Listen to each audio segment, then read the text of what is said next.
कर्ज में डूबे लोगों को अक्सर वही घिसी पिटी सलाहें दी जाती है। कम खर्चा करो, ज़्यादा कमाओ, क्रेडिट कार्ड मत यूज़ करो और फिजूल खर्चों से बचो। लेकिन अगर ये सब इतना आसान होता तो दुनिया में कोई भी कर्जदार ही नहीं होता। असलियत ये है कि कर्ज से जल्दी निकलने के लिए सिर्फ बजट बनाना या कम खर्च करना काफ़ी नहीं होता। अगर आप सिर्फ कटौती करने और बचत करने के ट्रेडिशनल तरीकों पर टिके रहेंगे तो कर्ज का जाल उतना ही कसता जाएगा आप पर। कर्ज को खत्म करने के लिए आपको अपने पैसों के साथ एक स्मार्ट गेम खेलना होगा।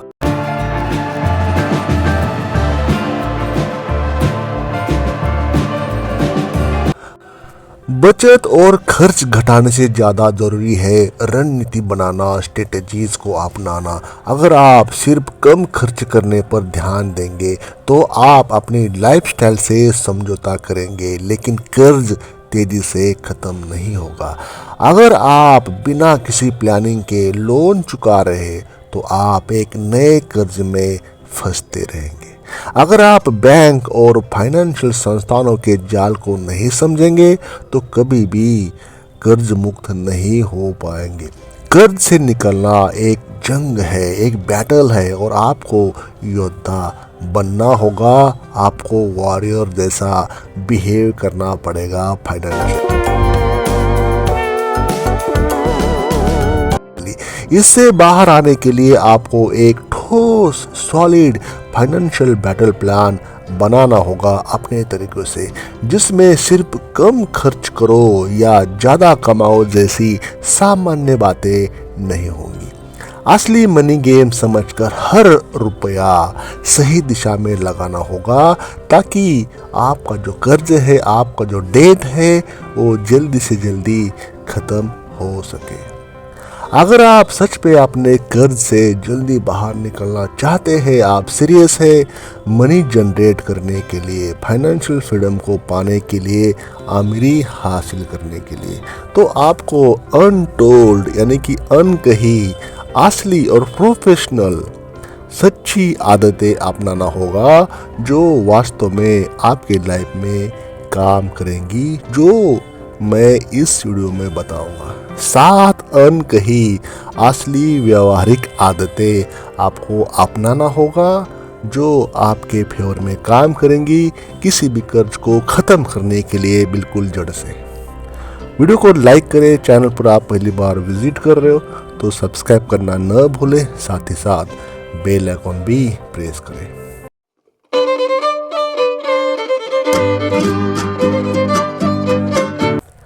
कर्ज को इमोशनल मुद्दा मत बनाओ, इसे एक गेम समझो। अधिकतर लोग कर्ज को अपनी असफलता मानते हैं और इस पर शर्म महसूस करते हैं। वे इसे अपनी फाइनेंशियल अक्षमता या गलतियों का नतीजा समझते हैं और यही सोच उन्हें दबाव और तनाव में डाल देती है। जब कोई व्यक्ति खुद को दोष देने लगता है तो वो समस्या को हल करने के बजाय उसे बचने की या उससे भागने की कोशिश करता है। यही वजह है कि कई लोग अपने कर्ज की सही स्थिति को देखने से कतराते हैं, लोन स्टेटमेंट चेक नहीं करते, बैंक कॉल्स को अवॉइड करते हैं और धीरे धीरे स्लोली खुद को इस जाल में और गहराई तक फंसा देते हैं। दोस्तों, कर्ज शर्म की बात नहीं है, ये समझदारी की बात है। क्या आपको पता है कि दुनिया के सबसे अमीर लोग भी कर्ज लेते हैं, लेकिन फ़र्क ये है कि वे इसे इमोशनल मुद्दा नहीं बनाते बल्कि इसे एक फाइनेंशियल टूल की तरह देखते हैं, फाइनेंशियल टूल की तरह इस्तेमाल करते हैं अपने फेवर में, अपने लिए। आपका कर्ज आपकी गलतियों का परिणाम नहीं है बल्कि आपके फैसलों का एक हिस्सा है।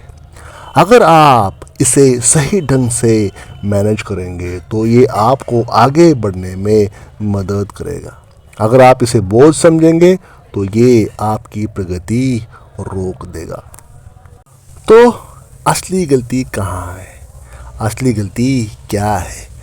गलती ये नहीं है कि आपने कर्ज लिया, ये नहीं है कि आप कर्ज में हो या डेट में हो, आपने लोन लिया, बल्कि गलती ये है कि आप इसे स्वीकारने से डर रहे, आप इसे कतरा रहे, आप इसे स्वीकार नहीं कर रहे कि आप कर्ज में हो। गलती ये नहीं कि आपके ऊपर लोन है, बल्कि गलती दोस्तों ये है कि आप इसे मैनेज करने के बजाय इससे दूर भाग रहे हो।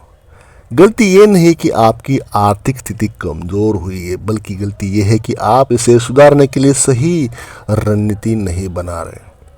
कर्ज से निकलने के लिए जो स्टेप है इसे स्वीकार करें। कर्ज से निकलने का पहला स्टेप है दोस्तों कि आप इसे स्वीकारें कि आप कर्ज में हो। जब तक आप अपने कर्ज को एक गलती नहीं मानेंगे, तब तक आप इसे ख़त्म करने का सही तरीका नहीं ढूंढ पाएंगे। याद रखें, कर्ज से निकलने का पहला कदम ये है कि आप इसे स्वीकार करें कि इसे एक फाइनेंशियल चैलेंज की तरह देखें, ना कि अपनी हार की तरह। असली ताकत अपनी कमजोरियों को पहचानने और उन्हें सुधारने में है, न कि उनसे भागने में। दोस्तों याद रखिए, कर्ज कोई पर्सनल असफलता नहीं है, ये सिर्फ एक नंबर का गेम है। समझो इस गेम को। अगर आप इसे भावनात्मक रूप से लेंगे तो आप गलत फैसले लेंगे, आप डिप्रेशन में चले जाएंगे और इससे बाहर निकलने का रास्ता नहीं खोज पाएंगे। तो दोस्तों आपको करना क्या है? करना क्या है आपको जब आपके ऊपर ऐसी सिचुएशन आती है? तो नंबर 1 स्टेप लेना है आपको। कर्ज को एक फाइनेंशियल प्रोजेक्ट की तरह ट्रीट करें, बिल्कुल वैसे ही जैसे कोई बिजनेस अपने घाटे को कम करने के लिए रणनीति बनाता है। आपको भी कर्ज को कम करने के लिए एक प्रोफेशनल अप्रोच अपनानी होगी। एक स्मार्ट स्ट्रेटजी बनाएं। पहले सबसे छोटे कर्ज ख़त्म करें ताकि आपका कॉन्फिडेंस जो डाउन हो चुका होता है वो बढ़ जाए। सबसे छोटा जो लोवेस्ट अमाउंट है आपके कर्ज को पहले डिवाइड करना है। सबसे छोटा जो कर्ज है, चाहे वो 500 रुपये का क्यों न हो, 100 रुपये का क्यों न हो, 5,000 का क्यों ना हो, 10,000 का क्यों ना हो, मतलब जो छोटा जो कर्ज है उसको सबसे पहले फिनिश करना है ताकि आपका खोया हुआ कॉन्फिडेंस वापस आपको मिल जाए। या फिर सबसे ज़्यादा जिसको आप इंटरेस्ट दे रहे हो, उसमें क्रेडिट कार्ड का हो सकता है, पर्सनल लोन हो सकता है, या प्राइवेट लेंडर्स का, जिसने आपने बैंक से लोन ना मिलने के कारण प्राइवेट लेंडर से इंटरेस्ट पे लिए होते पैसे। जो ऐसे लोन सबसे पहले चुकाना है, या तो छोटे अमाउंट से चुका लो या तो बड़ी अमाउंट से चुका लो जिस पे इंटरेस्ट जा रहा है आपका। सबसे ज़्यादा इंटरेस्ट वाले लोन को उस पर हमला करें आप, ताकि ब्याज का बोझ जल्दी घटे। अपनी इनकम के अनुसार हर कर्ज को चुकाने की एक समय सीमा, मतलब बाउंड्री तय करें, टाइम ड्यूरेशन तय करें और उस पर अमल करें विथ डिसिप्लिन। भावनाओं से नहीं, तथ्य और गणना से फैसला ले। दोस्तों बैंक और क्रेडिट कार्ड कंपनियां चाहती है कि आप इमोशन में बहकर कर्ज का गलत इस्तेमाल करें, लेकिन आपको संख्याओं, मतलब फिगर्स और लॉजिक पर आधारित फैसले लेने हैं। फिगर्स और लॉजिक बेस्ड डिसीजंस आपको लेने हैं। अगर आप कर्ज को बोझ समझेंगे तो ये आपको दबोच लेगा, लेकिन अगर इसे आप गेम समझेंगे तो जीतने की संभावना बढ़ जाएगी।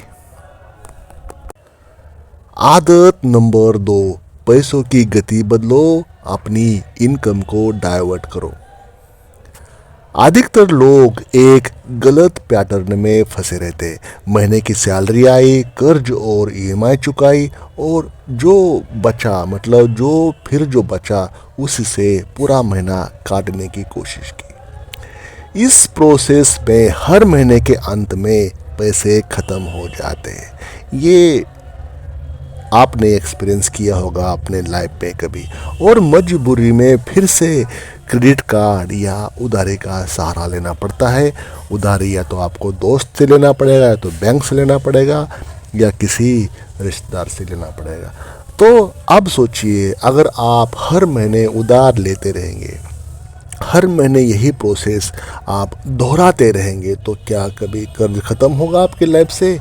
यही वो कर्ज का असली जाल है दोस्तों, यही वो ट्रैप है जो आपको समझना है, जिसमें फंसकर लोग सालों साल तक सिर्फ बैंक के लिए काम करते रहते हैं। तो ऐसे में आपको करना क्या है? जब ये सिचुएशन मान लो आपके ऊपर है, आप इसमें से सफ़र कर रहे हैं, तो आपको एक चीज़ करनी है। हर महीने कर्ज चुकाने के बाद भी कम से कम 10 या 15% की रकम बचत में डालो। आप जो भी कर्जा चुकता कर रहे हैं, उसके बावजूद आपको 10% या 15% की जो अमाउंट होती है, उसको आपको सेविंग्स करना है अलग। लोग सोचते हैं कि पहले सारा कर्ज चुका दूं, फिर बचत शुरू करेंगे, लेकिन यही सबसे बड़ी गलती है। इस मेथड को आपने समझना है, इस वर्डिंग को समझना है, इस प्रोसेस को समझना है। जो भी हर महीने जो भी आप कर्ज चुकाते हो, जिसके भी देते हो, बैंक के देते हो, प्राइवेट लेंडर के देते हो, आपके दोस्तों के, रिलेटिव के, जिसके भी पैसे आपने दिए, साइमल्टेनियसली आपको 10 या 15% की अमाउंट आपको सेविंग्स में डालनी है, और यही प्रोसेस आपको अपनाना है। यहाँ पे ही मैक्सिमम लोग गलती करते हैं, ये सोचते हैं कि मैं पहले सारा डेट ख़त्म कर लूँ, उसके बाद सेविंग करूँगा। अगर आप हर महीने थोड़ी थोड़ी बचत नहीं करेंगे, तो जब कभी आपको एक्चुअल में ज़रूरत होगी, कोई मेडिकल इमरजेंसी होगी, या कुछ ना कुछ ऐसे हादसे हो सकते हैं, इमरजेंसी हो सकती है, तो फिर आपको दोबारा फिर कर्ज लेना पड़ेगा। बचत करना खर्च को कंट्रोल करने का सबसे बेहतरीन तरीका है।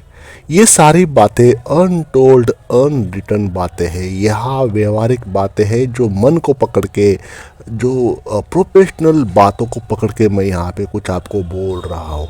इनकम का कुछ हिस्सा सीधे डेट पेमेंट अकाउंट में भेजें। अपने सैलरी अकाउंट से ऑटो डिडक्शन सेट करें, जिससे हर महीने एक तय रकम सीधे कर्ज चुकाने के लिए ट्रांसफ़र हो जाए। ये सिस्टम आपको गैर ज़रूरी खर्चों से बचाएगा, क्योंकि पैसा हाथ में आने से पहले से ही सही जगह चला जाएगा।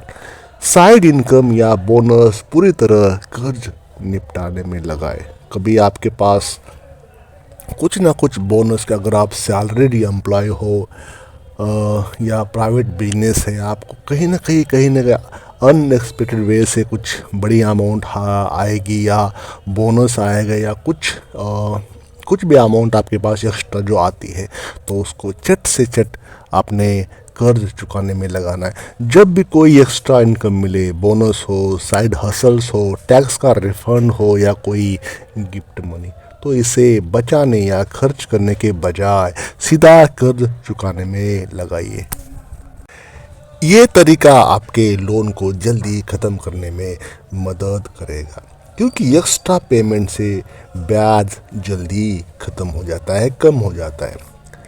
कर्ज का खेल वही जीतता है जो पैसे के फ्लो को कंट्रोल करता है। अगर आप हर महीने अपनी पूरी इनकम ईएमआई और मिनिमम पेमेंट पे एक्सपेंस करेंगे, खर्च करेंगे, तो आप कर्ज से बाहर कभी आ नहीं पाएंगे। लेकिन अगर आप अपनी इनकम का सही डाइवर्जन करेंगे, थोड़ी सी बचत करेंगे, थोड़ी एडिशनल पेमेंट और खर्च पर कंट्रोल, तो कर्ज का जाल जल्दी टूटेगा, ब्रेकडाउन होगा। पैसा अगर सही दिशा में बहेगा, तो कर्ज खुद ब खुद ख़त्म हो जाएगा। आदत नंबर 3, क्रेडिट कार्ड को दुश्मन मत समझो, इसे हथियार बनाओ।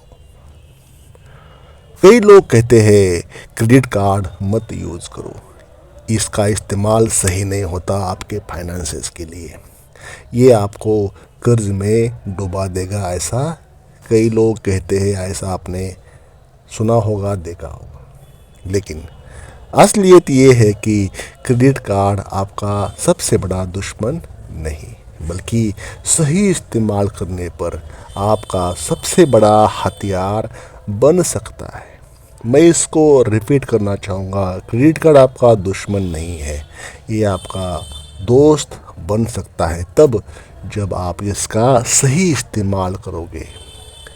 क्रेडिट कार्ड का सही उपयोग आपको कर्ज चुकाने में मदद कर सकता है, आपके फाइनेंशियल कैश फ्लो को मैनेज कर सकता है और आपको स्मार्ट बेनिफिट्स भी दिला सकता है।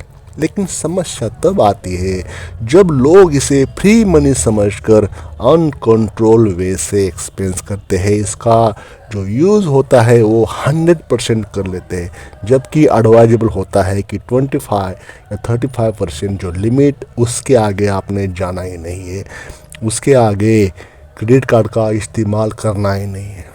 तो क्रेडिट कार्ड जब आपके पास हो, जब आप इस सिचुएशन में ऐसे मैटर में फंसते हो, ऐसे मैटर में सिचुएशन में होते, तो आपको करना क्या है? हाई इंटरेस्ट क्रेडिट कार्ड का बैलेंस ट्रांसफ़र करें। अगर आपके क्रेडिट कार्ड पर ज़्यादा इंटरेस्ट लग रहा है तो बैलेंस ट्रांसफ़र ऑफर वाले क्रेडिट कार्ड में शिफ्ट हो जाए। कई बैंक आपको 0% या कम ब्याज दर पर बैलेंस ट्रांसफ़र ऑफर करते हैं, जिससे आप ब्याज के भार को कम कर सकते हैं। क्रेडिट कार्ड का उपयोग स्ट्रेटजी बनाकर करें। जब credit card EMI free conversion, cashback या रिवॉर्ड पॉइंट्स दे रहे हैं आपको, उनका उपयोग सिर्फ आवश्यक खर्चों के लिए करें। बिल्कुल ज़रूरी चीज़ें जैसे ग्रोसरी हो गया, पेट्रोल हो गया, मेडिकल खर्च आदि के लिए कार्ड का उपयोग करें, न कि लग्जरी खरीदारी के लिए। हर महीने का स्टेटमेंट ध्यान से पढ़ें ताकि आप समझ सके कि कहाँ ज़्यादा पैसा खर्च हो रहा है और कहाँ से फालतू ब्याज कट रहा है। क्रेडिट कार्ड का पूरा भुगतान समय पर करें।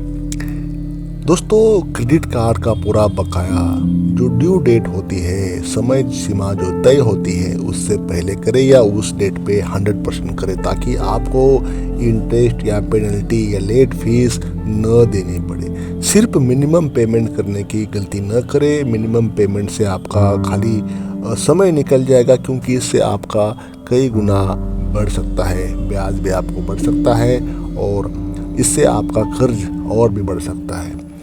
क्रेडिट कार्ड तलवार भी और ढाल भी। क्रेडिट कार्ड को अगर देखा जाए आपके लिए ये मतलब तलवार भी हो सकता है और ढाल भी हो सकता है। तो यूँ कहें कि ये डबल एज स्वॉर्ड है, आपके खिलाफ जाएगी तो नुकसान और आपके फेवर में जाएगा तो आपका बेनिफिट। अगर आप बिना सोचे समझे क्रेडिट कार्ड चलाते हैं तो ये आपको कर्ज में डुबो देगा, लेकिन अगर आप इसे सही या आप इसे एक फाइनेंशियल टूल की तरह इस्तेमाल करते हैं तो ये आपको कर्ज से निकालने में आपकी मदद करेगा। क्रेडिट कार्ड तलवार की तरह है, गलत इस्तेमाल किया तो खुद को चोट लगेगी और सही इस्तेमाल किया तो जीत तुम्हारी। ये आपके लिए काम करेगा, आपके फेवर में काम करेगा। आदत नंबर 4, हर खर्च से पहले सोचो ये पैसा डूबेगा या बढ़ेगा। अधिकतर लोग खर्च करने से पहले ये नहीं सोचते कि इसका भविष्य में कोई फायदा होगा या नहीं होगा। वे सोचते हैं कि जो पैसा बचा नहीं वो खर्च करने के लिए है, लेकिन ये मानसिकता आपको कर्ज के दलदल से कभी बाहर निकलने नहीं देगी। अगर आप हर खर्च को एक इन्वेस्टमेंट की तरह देखना शुरू करें तो आपका पैसा सही दिशा में जाने लगेगा। रिटर्न ऑन इन्वेस्टमेंट मतलब कहते हैं कि ROI, रिटर्न ऑन इन्वेस्टमेंट सिर्फ बिजनेस में ज़रूरी नहीं होता, बल्कि हर छोटी बड़ी खरीदारी में भी लागू होता है। हर खर्च से पहले खुद से पूछे कि क्या ये पैसा मुझे भविष्य में फायदा देगा या नहीं देगा।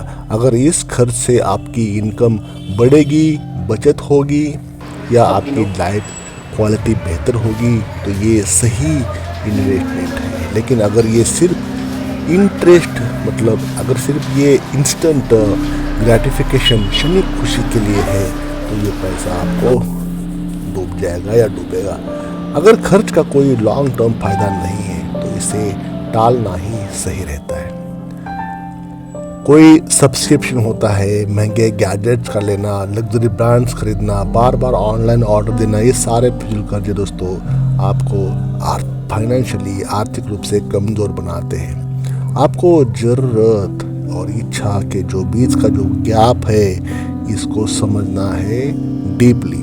आपकी जहाँ ज़रूरत है वहाँ खर्चा करने में कोई दिक्कत नहीं है। आपकी आवश्यकता है ही नहीं है, खाली इच्छा है, तो वहाँ पे आपको रोकना है, आपके मन को कंट्रोल करना है, यूँ माने आपके मन को वहाँ मारना है। ज़रूरत है वहाँ पे तो वहाँ पे आप कुछ भी कर सकते हो, लेकिन इच्छा है तो इच्छा की तो कोई लिमिट नहीं है। आपको ज़रूरत बनाम इच्छा के बीच का फ़र्क समझना है। सेल में खरीदारी से बचे। जहाँ पे ऑफर हो, सेल चल रहा हो, वहाँ पे कभी नहीं जाना है।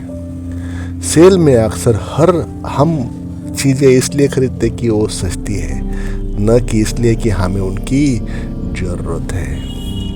आई होप इस बात को आप समझ रहे हो कि सेल जहाँ चल रहा है वहाँ पे गलती से भी नहीं जाना है। आपको आवश्यकता होती नहीं है, ऐसी चीज़ें आपके ऊपर इम्पोज हो जाती है। यूँ समझ लीजिए कि इंस्टेंट ग्रेटिफिकेशन के लिए, या यूँ समझ लीजिए कि चलो दूसरा ले रहा है मैं भी ले लेता हूँ, सस्ता मिल रहा है, इस प्रकार से। सेल का असली मकसद आपके दिमाग में ये भ्रम पैदा करना है कि आप पैसे बचा रहे हैं, जबकि असल में गैर ज़रूरी चीज़ों पर खर्च कर रहे होते हैं। आपको दिखाया ही जाता है कि you are saving your money, लेकिन आपको वहाँ ज़रूरत ही नहीं है, वहाँ पे आपने खर्चा कर लिया।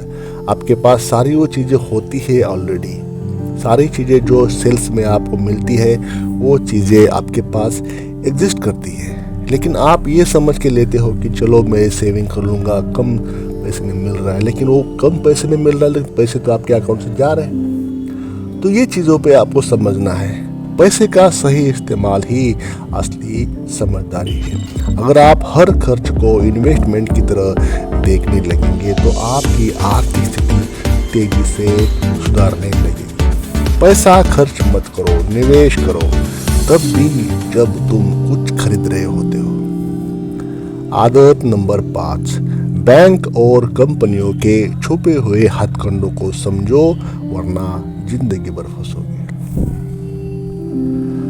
दोस्तों, वित्तीय संस्थानों का असली बिजनेस आपको कर्ज में बनाए रखना होता है। आप कर्ज में पड़े रहे, उनका यही मकसद होता है। वे हमेशा आपको ऐसे ऑफर देंगे सामने से जिससे आपको लगेगा कि आप फायदे में हैं, लेकिन असल में आप और गहरे कर्ज में फंसते जाते हो। These are one of allure, one of लालसा, वन ऑफ आपको एक ग्रीड, लालच देंगे। अगर आपको लगता है कि बैंक आपका दोस्त है तो यहाँ पे आप बड़े धोखे में हैं दोस्तों। बैंक और वित्तीय कंपनियां आपके हर लेन देन से मुनाफा कमाती है, फिर चाहे वो क्रेडिट कार्ड हो, लोन हो या आसान EMI की। ये आपको हर जगह आपके अकाउंट से पैसा कम ही होगा। यहाँ पे आप समझिए कि आपको बेवकूफ़ कैसे बनाते हैं। इंटरेस्ट फ्री EMI का झांसा। जब आप कोई महंगा सामान इंटरेस्ट फ्री EMI पर खरीदते हैं तो आपको लगता है कि आप कोई एक्स्ट्रा पैसा नहीं दे रहे, लेकिन असलियत क्या होती है? एक प्रोसेसिंग फीस, GST और अन्य चार्ज जोड़कर कंपनी पहले ही अपना इंटरेस्ट आपसे निकाल चुकी होती है, वसूल कर चुकी होती है। मतलब क्या? जो चीज़, अभी उदाहरण देता हूँ, जो चीज़ आपको मान लीजिए 50,000 की मिल रही है, 50,000 की है, 50,000 की, वो आपको 55, 54, 53 या 56 में पड़ती है, पर आपको इसका एहसास भी नहीं होता। जीरो डाउन पेमेंट स्कीम का धोखा। कंपनी आपको कहती है कि बिना कोई एडवांस पेमेंट किए अभी खरीदो इसे, लेकिन इसके बदले में वो आपसे भारी इंटरेस्ट वसूलती है। असल में आप किसी चीज़ का दाम दुगना तक चुका सकते हैं, लेकिन आपको लगेगा कि आपने तुरंत कुछ नहीं दिया। तो इन सब बातों को आपको समझना है। इन सब बातों के बारे में आपने अवेयर होना है, फाइनेंशियली लिटरेट होना है। लोन फ्री पेनल्टी का जाल। मान लीजिए आपने 5 साल का लोन लिया और आप जल्दी चुका देने चाहते हैं ताकि ब्याज बच सके, लेकिन बैंक आपको ऐसा नहीं करने देंगे। वे आपसे प्रीपेमेंट पेनल्टी, लोन जब आप क्लोज करने की कोशिश करेंगे तो आपको प्रीपेमेंट पेनल्टी के नाम पर मोटी रकम वसूल सकते हैं, वसूली जाएगी, मोटी रकम वसूलते हैं। इसलिए लोन लेने से पहले इन शर्तों को समझ ले कि बैंक से बातचीत करें। इन बातों को समझना है आपको, इन बातों को समझना है कि अगर मैं लोन बीच में बंद करना चाहता हूँ, कुछ हिडन चार्जेस तो नहीं है, कोई कुछ पेनल्टी तो नहीं है, सब बातों को आपको समझना है। तो इसमें करना क्या है, हर स्कीम्स छोटे अक्षरों में लिखी होती है, उसको समझना है। हर स्कीम्स के छोटे अक्षरों को पढ़ना है। बैंक की हर शर्त को समझे, सिर्फ उनके सेल्स एग्जीक्यूटिव की बातों पर भरोसा न करें। अगर लोन लेना जरूरी हो तो पहले प्रीपेमेंट पेनल्टी और अन्य चार्जेस पर बातचीत करें। इंटरेस्ट फ्री ईएमआई और 0 डाउन पेमेंट से बचे। ये सिर्फ आपका साइकोलॉजिकल ट्रैप है, मनोवैज्ञानिक जाल है आपको ट्रैप में लाने के लिए, आपको एक सब्जेक्ट बनाने के लिए, लोन के लिए। दोस्तों याद रखें, बैंक आपको कर्ज से निकलने के लिए नहीं बल्कि आपको इसमें फंसाने के लिए बने। अगर आप इनके खेल को समझ गए तो तेजी से कर्ज मुक्त हो सकते हैं और अपनी मेहनत की कमाई बचा सकते हैं। आदत नंबर 6, इनकम बढ़ाने के 3 सीक्रेट मेथड्स या इनकम बढ़ाने के 3 गुप्त तरीके। अगर आपकी इनकम नहीं बढ़ रही है तो आप कर्ज से जल्दी बाहर नहीं निकल सकते, लेकिन इसका मतलब ये नहीं है कि आपको बस प्रमोशन या सैलरी बढ़ने का इंतज़ार करना चाहिए। प्रमोशन से और सैलरी बढ़ने से आपका कर्ज चुकता नहीं होगा। असल में तेजी से कर्ज चुकाने का सबसे बड़ा हथियार है आपका एक्स्ट्रा इनकम। जितनी जल्दी आप अपनी इनकम बढ़ाएंगे उतना जल्दी आप कर्ज मुक्त हो पाएंगे। लेकिन दिक्कत यह है कि लोग हमेशा सैलरी पर निर्भर रहते हैं। सिर्फ नौकरी पर भरोसा करना एक ही टांग पर चलने जैसा है दोस्तों। जल्दी या देर से गिरना तय है। आई होप मेरे शब्दों का जो भावार्थ है आप समझ रहे होंगे। सिर्फ नौकरी पर भरोसा करना एक टांग पर चलने जैसा है। जल्दी या देर से गिरना यहाँ पे तय है जब आप सैलरी का वेट करते हैं। आप जानते दोस्तों कि 3 वो गुप्त तरीके क्या है या सीक्रेट क्या है जो आपकी इनकम बढ़ा सकते हैं।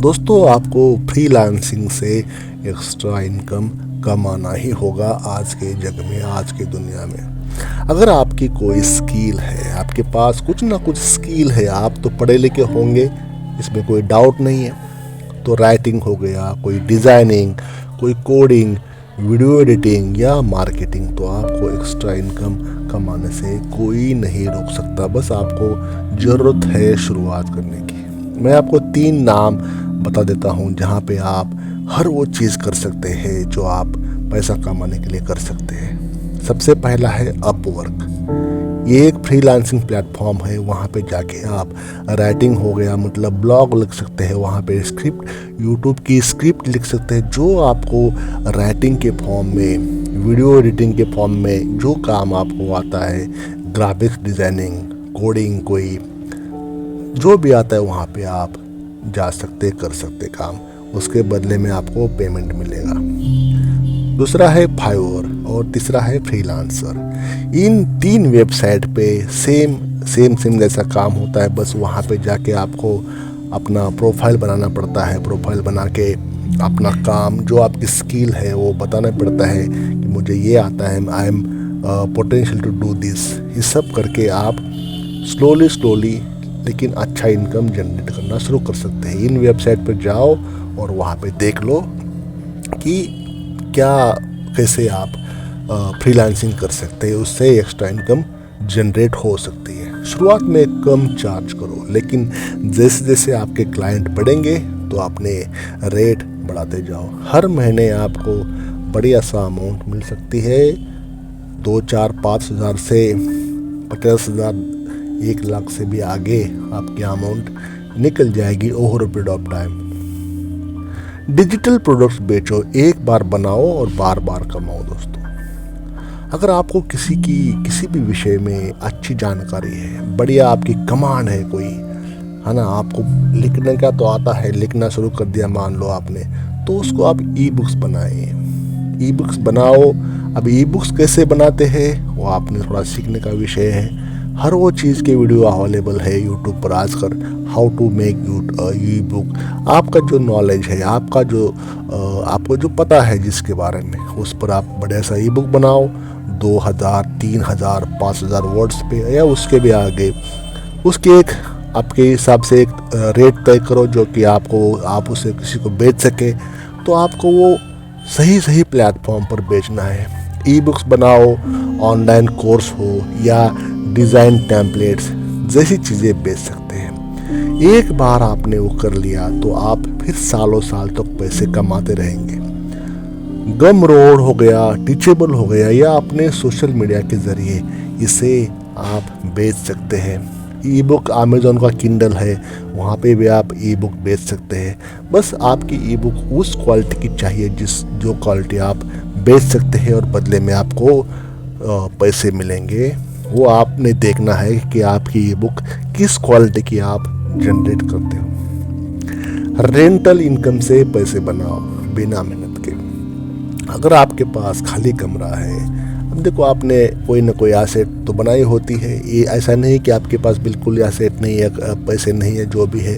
अगर आपके पास खाली कमरा है, गाड़ी है या कोई भी ऐसी चीज़ जिसे आप किराए पर दे सकते हैं, तो इसे पैसे कमाने का ज़रिया बना सकते हैं। आपके पास कोई कार है मान लीजिए, तो आजकल तो आपकी कार जो है ओला उबेर जैसे यूज़ हो सकती है वहाँ पे। तो आप सोचो कि आपकी कार, आपका काम होने के बाद 2-4 घंटे, 4-5 घंटे आप उस कार पे काम पे लगाओ या रेंट पे दे दो, या हफ्ते में 2-4 दिन अगर काम मिल जाए उसको तो वो भी है।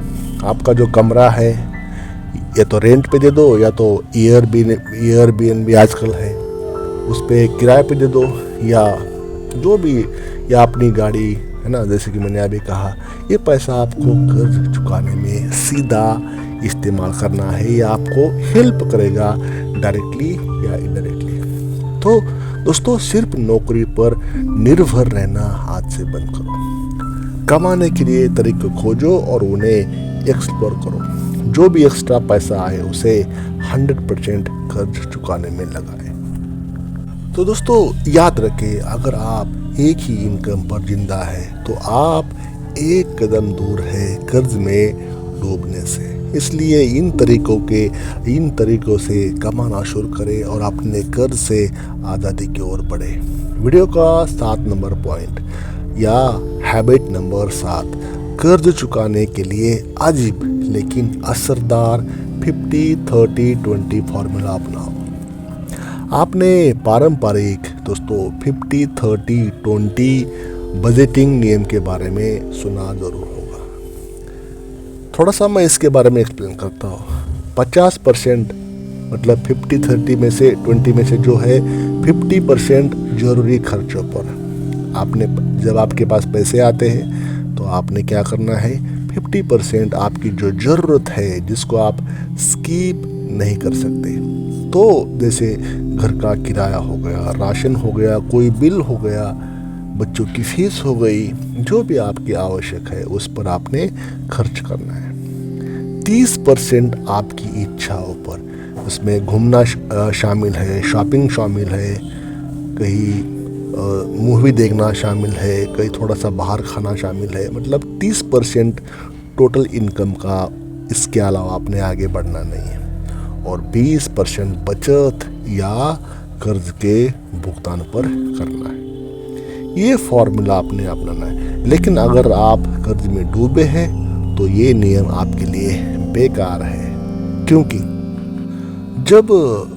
जब जेब में कर्ज भरा हो तो शौक पालना नहीं है, कर्ज उतारना ज़्यादा ज़रूरी होता है। तो ऐसे मौके पे 50-30-20 का जो रूल है उसको आपने कैसे मॉडिफाई करना है मैं आपको बता देता हूँ। इस नियम को उल्टा कर दो। कैसे करना है? 50-20-30। ध्यान से देखना दोस्तों, ध्यान सुनना। 50-20-30, 50% सिर्फ जरूरी खर्च, बिना फालतू खर्च किए हुए, बिल, किराया, राशन, बस, कोई इसके अलावा नहीं है।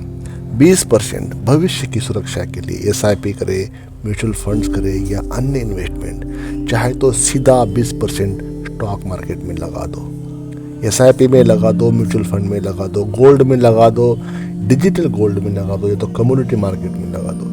और 30% सिर्फ कर्ज उतारने में लगा दो। यहाँ पे आपने 30% डेट को कम करने के लिए लगाना है। मतलब वही रूल को हमने थोड़ा सा यहाँ पे चेंज कर दिया, जिस कारण आपका जल्द से जल्द कर्ज खत्म हो जाए। जब तक कर्ज खत्म ना हो, लाइफस्टाइल से जुड़ी इच्छाओं पर खर्च करना कंप्लीटली बंद करो। बजट को सख्ती से फॉलो करो और हर महीने कर्ज चुकाने के लिए अधिकतम पैसा निकालो। कर्ज खत्म होते ही 30% इन्वेस्टमेंट में लगाना शुरू करो, ताकि फिर कभी कर्ज ज़रूरत ना हो, कर्ज में फिर कभी लेने की ज़रूरत ही ना पड़े। दोस्तों याद रखें, बजटिंग एक कला नहीं बल्कि आपकी आर्थिक आज़ादी की चाबी है। फाइनेंशियल फ्रीडम आप इसी के थ्रू पा सकते हो, जब आप बजटिंग के बारे में जानते हो, जब आप एक्चुअल में उसको अमल में लाते हो। तो इस फॉर्मूले को अपनाओ और जल्द से जल्द कर्ज मुक्त बनो। अगर कर्ज से जल्दी छुटकारा पाना है तो सिर्फ खर्च कम करना काफ़ी नहीं दोस्तों, आपको अपने पैसे के साथ एक होशियार गेम खेलना होगा। कर्ज सिर्फ एक नंबर गेम है। अगर आप सही रणनीति अपनाते हैं तो इसे ख़त्म करना आपके लिए आसान हो जाएगा। दोस्तों फैसला आपके ऊपर है, लाइफ आपकी है। कर्ज तो आपको ही चुकता करना पड़ेगा, क्योंकि दूसरा कोई हेल्प कर नहीं पाएगा, इसमें दूसरा कोई आगे नहीं आएगा। तो दोस्तों ओवरऑल फाइनेंशियल कंपनियां चाहती यही है कि आप कर्ज में फंसे रहे, आप कर्ज में पड़े रहे, क्योंकि अल्टीमेटली उनको बेनिफिट, मुनाफा, प्रॉफिट आपसे ही होगा, आपके पैसे से होगा, ताकि वे मुनाफा कमा सके। लेकिन आपका मिशन खुद को आमिर बनना है, न कि उनको, न कि किसी और को दोस्तों। तो आज ही अपने पैसों पर कंट्रोल लो, सही आदतें अपनाओ और कर्ज से हमेशा के लिए आज़ाद हो जाओ। दोस्तों ये 7 पॉइंट थे, ये 7 आदतें थी जो वीडियो में मैंने बता दी। आई होप आपको इन पे काम करने में कोई दिक्कत नहीं आएगी। अगर आपको कर्ज से मुक्त होना है, कर्ज से मुक्त होकर फाइनेंशियल फ्रीडम पाना है, आमिरी हासिल करनी है, वेल्थ कमाना है, मनी जनरेट करना है और अपने ख़ानदान के, अपने परिवार के या अपनी फैमिली के सबसे आमिर इंसान बनना है, तो आपको इस वीडियो पे काम करना चाहिए। इसमें जो आदतें दी है, जो 7 पॉइंट है या 7 हैबिट्स है, उसके ऊपर आपको काम करना है और जल्द से जल्द डेट फ्री होकर अपना फाइनेंशियल जहां बसाना है और अपनी दुनिया बसानी है। Thank you for watching this video. Channel को सब्सक्राइब करें, वीडियो को लाइक करें और बेल आइकनों को भी प्रेस करें। आपने चैनल को सब्सक्राइब किया ही होगा और एक लाइक करके हमें अपना प्यार दिया ही होगा, ऐसा मैं मानता हूँ, ऐसा मैं अज्यूम करता हूँ। थैंक यू दोस्तों।